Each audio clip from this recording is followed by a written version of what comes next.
आता isakal.com आहे देशातील नंबर 1 ची मराठी न्यूज वेबसाईट। प्रत्येक अपडेटसाठी isakal.com ला नक्की भेट द्या।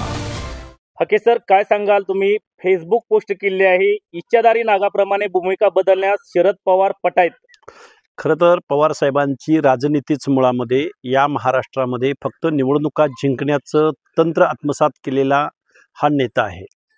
पवार साहेबांची ओळख म्हणजे दगाबाज नेता। पवार साहेबांची ओळख म्हणजे बोलायचं एक आणि कहणी एक आणि कथनी एक।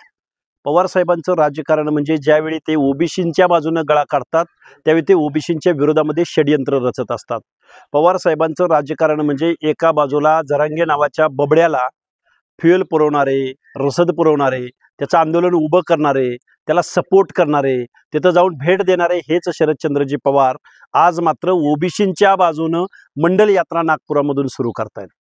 ज्या जरांगेनं लाखो कुणबी सर्टिफिकेट काढून आज ओबीसींचं पंचायत राजमधलं आरक्षण असो किंवा शिक्षण नोकरी एंट्री पॉईंटचं आरक्षण असो हे आज उद्ध्वस्त केलेलं आहे। आणि पवारसाहेब तुम्ही कुठल्या ओबीसींच्या काय तुमचा त्या मंडल यात्रेचा काय येतोय, काय उद्देश आहे आणि तुमचं हिस्ट्री तुमचं रेकॉर्ड काय राहिलेलं आहे? राजकारणामध्ये आपल्यापासून ओबीसी बांधव दूर गेलेले आहेत आणि आता आपलं राजकारण संपलेलं आहे हे ध्यानात आल्यानंतर तुम्ही नागपूरला जाऊन मंडल यात्रा काढताय। काय हेतू आहे तुमचा? काय मंडल आयोगाचा हेतू होता?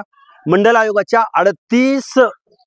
38 सूचनांपैकी 38 योजनांपैकी फक्त 2 योजना आज या भारतीय समाज व्यवस्थेमध्ये लागू झालेल्या आहेत।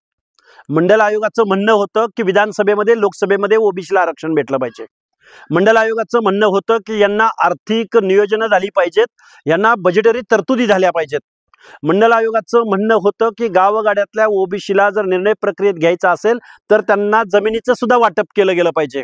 पवार साहेब, तुम्ही कारखानदारांचे नेते, वतनदारांचे नेते, जागीरदारांचे नेते, तुम्ही महाराष्ट्रामध्ये अख्खा महाराष्ट्र तुम्ही ओरबाडून खाल्ला। पाहुण्या रावळ्याच्या पलीकडे, कुटुंबाच्या पलीकडे महाराष्ट्रामध्ये कुणाला तुम्ही मान सन्मान इज्जत दिली नाही। निर्णय प्रक्रियेमध्ये त्यांना तुम्ही सामावून घेतला नाही। ज्या पद्धतीनं एखादा विषारी नाग असावा, इच्छाधारी नाग असावा, त्या पद्धतीनं महाराष्ट्राच्या राजकारणाभोवती तुम्ही वेटाळा घालून बसलेले आहात। एखादा माणूस आपल्या हक्क अधिकारावर बोलायला लागला, एखादी ओबीसीची मुवमेंट महाराष्ट्रामध्ये उभी राहील म्हणून तुम्ही जरांगेंचं आंदोलन उभं राहतंय तर ओबीसी मध्ये फूट कशी पाडायची, ही फोडा आणि झोडा ही राजनीती ही शरदचंद्रजी पवारांची आहे। Sharadchandraji Pawar east India company प्रमाणे वागतात। महाराष्ट्रामधल्या ओबीसींचं, भटक्या विमुक्त जाती जमातींचं 50% जास्त लोकसंख्येचं जर या बहुजनांचं अंतकरण जर तुम्ही समजून घेतलं असतं, तुम्ही व्याकरण निश्चित समजून घेतलं निवडणुका जिंकण्याचं, ते व्याकरण अडचणीत आलंय म्हणून तुम्ही मंडल यात्रा काढली।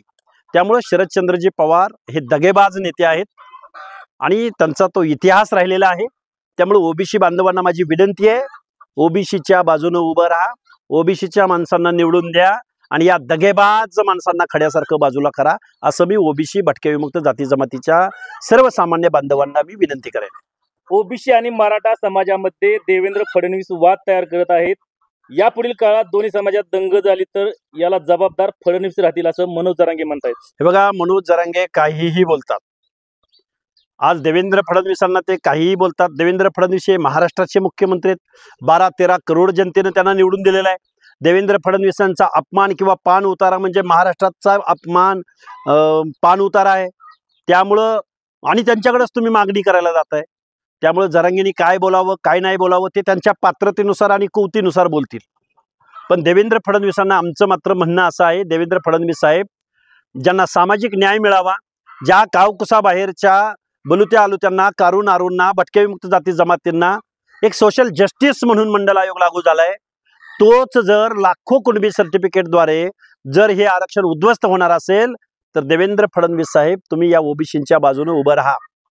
ओबीसी तुमचा डीएनए आहे, हे फक्त स्टेजवर बोलून चालणार नाही, तर तुम्ही या आरक्षणाच्या बाजूने उभं राहिलं पाहिजे। उद्या पंचायत राजच्या निवडणुकीमध्ये गावोगावी बोगस कुणब्याची सर्टिफिकेट 25,000 पासून 4-5 लाख रुपयापर्यंत या जरांगेच्या पिलावळीनं हे बोगस कुणब्याची सर्टिफिकेट काढलेत आणि ओबीसीचं आरक्षण संपवलेलं आहे।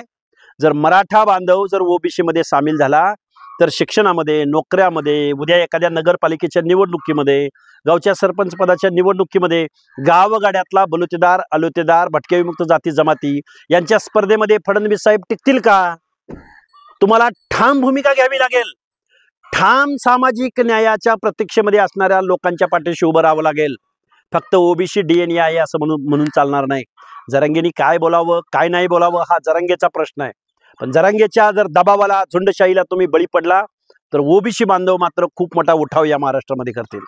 मराठा आरक्षणासाठी 29 ऑगस्टला मराठा समाजाला मुंबईला येण्यासाठी जरांगे पाटील यांनी आवाहन केलं आहे, याविषयी काय सांगा? हे बघा, जरांगे पाटलांनी कितीही आव्हान केलं आणि काहीही केलं तरी ओबीसीची एक संघर्ष यात्रा या महाराष्ट्रामध्ये आम्ही काढत आहोत. त्यांना काउंटर म्हणून आम्ही ही संघर्ष यात्रा काढत नाही आहोत, तर ओबीसी एकता अभियान आम्ही राबवत आहोत. भटके विमुक्त जाती जमाती आणि ओबीसी एक आहेत. 27% आणि वरचं SBCचं 2%, हे सगळं 29% आरक्षण हे ओबीसीचं आहे. आणि ओबीसीनी मूळ ओबीसीला मतदान करायचं. बोगस आणि खोट्या कुणबी दाखल्याद्वारे ओबीसी मध्ये आलेल्या माणसांना खड्यासारखं बाजूला करायचं, ही आमची टॅगलाईन आहे. ओबीसीनं मूळ ओबीसीला मतदान करायचं, हे आम्ही गावगाड्यातल्या सर्व ओबीसीला समजावून सांगणार आहोत. महाराष्ट्रातील सर्व बातम्यांचे विश्वासार्ह व्यासपीठ